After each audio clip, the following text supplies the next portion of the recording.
Today, I would like to discuss the idea that over time, people tend to transition from being social to embracing solitude.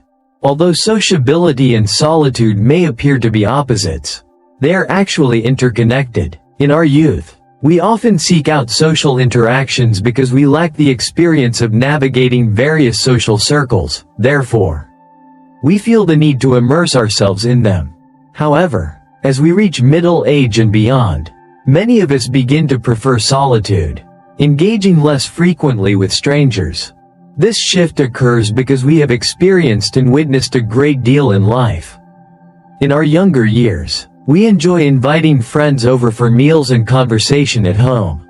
This setting allows for a more relaxed atmosphere compared to restaurants, fostering open dialogue. Additionally, it strengthens our bonds with friends. The exchanges are reciprocal. Sometimes we visit others, and at other times they come to our place, gradually deepening our emotional connections. In those days, we valued the authenticity of friendship, but such sincerity has become increasingly rare. As superficiality takes hold, even those with genuine hearts may shift their perspectives and beliefs. As the saying goes, those who associate with red become red, and those with ink become black. In a society like this, it's natural for our notions of friendship to evolve. Over time, we find ourselves less inclined to host visitors at our homes, and we develop minimal expectations of others. Relationships and emotions tend to feel insincere. Take, for example, a man named Oldly, who is now 50 years old and has grown accustomed to solitude. He enjoys spending time at home when he desires, but will go out when he needs to exercise. Although he may meet friends at restaurants, he rarely invites them to his home. A relative has remarked on his shift from being warm and welcoming to appearing indifferent. Oldly explains that as people age, their lifestyles often change. With accumulated experiences, their mindsets shift from youthful socializing to preferring a quieter life, where they can enjoy tea, tend to a garden, or care for fish, all while cherishing moments with family. As Oldly distanced himself from socializing, his friendships have become less intimate than in his youth, especially since those who come around frequently are often not genuine friends. Instead of engaging in polite superficiality, he finds more freedom in enjoying solitude. Many elderly individuals lead lives akin to this, establishing their own rhythms and habits. As they grow older, many become reluctant to visit the homes of others, feeling that life becomes less accommodating and that visiting can sometimes cause inconvenience. Thus, in old age, there's a tendency to minimize such interactions, primarily due to the perception that visiting can be intrusive. Every family has its own unique circumstances. In their later years, many individuals find it difficult to represent their entire family. When a friend invites you over, whether for personal or other reasons, you may gladly accept, but it doesn't guarantee that your friend's family will feel the same way. They might see your presence as an inconvenience. My neighbor, Uncle Ma, often remarks that I'm careless and fail to consider things deeply. One day, I ran into a high school classmate in our community and discovered that we lived nearby. In my 60s, reconnecting with an old friend naturally brought me joy. The classmate invited Uncle Ma over for a few dishes and drinks. Uncle Ma enjoys drinking but lacks companions for it, so he was particularly pleased to have a classmate visit him often. On weekends, he would bring a few dishes to share at his friend's house. But his classmate's wife seemed to react oddly upon seeing him. Uncle Ma didn't take much notice. He enjoyed drinking and left afterward. He went back for drinks a few times, but eventually, his classmate mentioned that his wife and kids were quite unhappy about Uncle Ma's frequent visits. Feeling that their routine was disrupted, Uncle Ma realized too late that the initial invitation had been merely polite and that they weren't genuinely welcoming. Frequent visits can become problematic, particularly in old age when inactivity is daunting. Having someone to converse with is wonderful. which is why some elderly neighbors often visit each other to pass the time. Although this might seem like a more fulfilling way of life, too many visits can be disadvantageous. The more people around, the more words exchange, and gatherings might lead to inappropriate remarks, resulting in unnecessary conflicts and disputes.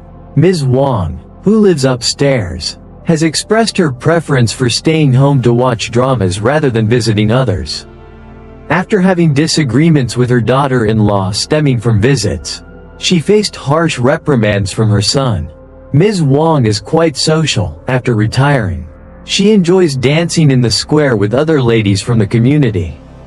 On rainy days, they take turns visiting each other to chat and share meals. During one such visit to Ms. Li's house, a conversation about relationships with daughters-in-law arose. Ms. Wang casually commented on her daughter-in-law's lack of initiative around the house and mentioned the drawbacks of marrying an only child who is often spoiled. Although she intended it as a light-hearted remark, it somehow reached her daughter-in-law, who interpreted it as Ms. Wang's dissatisfaction with her, suggesting that she had married above her means, living with Ms. Wang's son and daughter-in-law. This led to an uncomfortable situation. Ms. Wang wanted to clarify, but her daughter-in-law responded coldly, and her son reprimanded her for gossiping. Consequently, Ms. Wang concluded that visiting wasn't a good idea anymore. She preferred to stick to their shared dance classes and refrain from discussing others too much. After that, head home. There's no need to get too close. Excessive conversation can lead to misunderstandings. 3. Varying economic circumstances can lead to psychological imbalances, even within the same community. Each family's situation varies. Some are better off than others. If families keep to themselves, there are no issues. However, if two families with stark economic contrasts visit one another frequently, the affluent family may inadvertently display a sense of superiority, making the less fortunate family feel uncomfortable, which can create an emotional divide. Even the elderly may subconsciously engage in comparisons since everyone aspires to a better life. Social visits can foster envy and comparison, adding psychological strain and ultimately becoming counterproductive. It's best to focus on your own life, avoiding frequent visits or invitations. Strive for a peaceful existence. Observations during festive seasons illustrate this shift.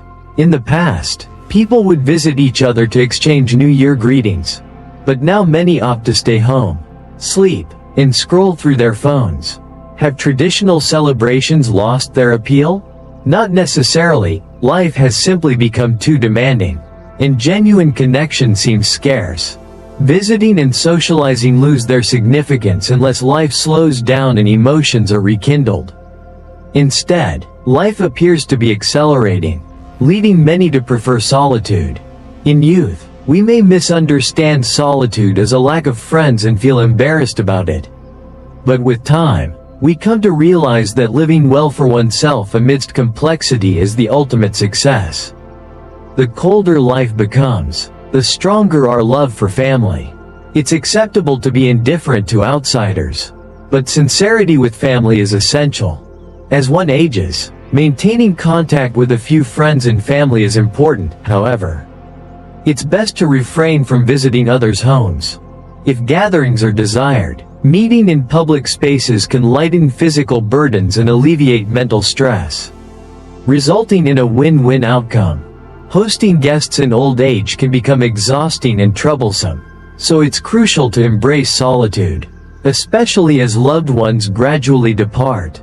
Becoming accustomed to being alone prepares one to face future challenges.